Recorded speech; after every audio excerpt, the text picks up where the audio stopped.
Welcome to Resistance. I'm Cody. And I'm Kyle. Today we're talking about hate. Here's some verses for you in 1 John 4:19. We love because he first loved us. If anyone says I love God and hates his brother, he is a liar. For anyone who does not love his brother, whom he has seen, cannot love God, whom he has not seen. And he has given us this command: whoever loves God must also love his brother. Absolutely. What do you think about that, Cody? Well, I think that it's making a pretty good case for the fact that we can't love without God.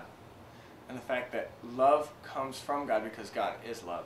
Yeah, and if you feel like there's someone in the world that you hate, you can't hate somebody and love God. The Bible says you're a liar. You cannot love God with hate in your heart. And, you know, as a youth pastor, this is something a lot of my teenagers struggle with. And when I ask the question, is there anyone in the world that you hate, I will have 30% of the hands go up that they have someone that they hate in this world. But those same kids will say that I am a Christian. And the Bible is saying very clearly that you cannot say that. If anyone says I love God yet hates his brother, he is a liar. True. So how can we fix this? Well, love everyone. Loving is so many people think that loving is a feeling or that you have to have this, you have to like someone that's not how it goes. We're called to love. We're not called to choose to love. Loving is a choice. I choose to love people because I'm called to love people. It's not because I want to. A lot of times it's not. I don't want to, but I am called to. Yeah, a lot of times my everything is telling me that I shouldn't love this person, I should hate them.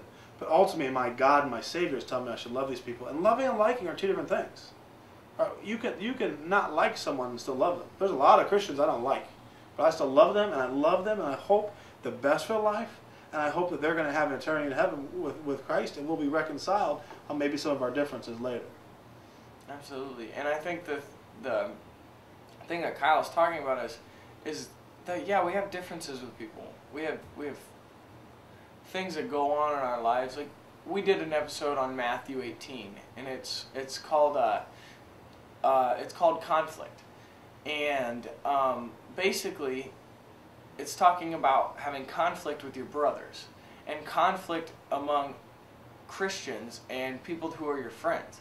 Well, just because we have conflict doesn't mean that we shouldn't love people. We are called to love people. It's also, if you don't love someone, you hate them. There's no middle ground. There's no middle ground. The Bible's very clear that there's never a middle ground. You either love or you hate. There's no in between.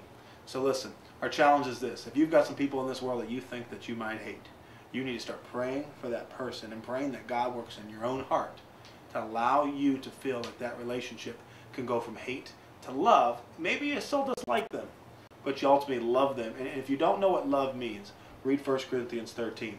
It tells you, verses 4 through 8, it tells you what love is. Love is hope. Love is patience. There's a whole list of them. Compare that relationship with that. And if you don't feel that way about that person, then you need to work on that relationship, and you need to pray that God works in your life. Wouldn't you say? Mm-hmm. Well, this is our resistance challenge of the week. Find somebody that you don't love and love them. This has been Resistance.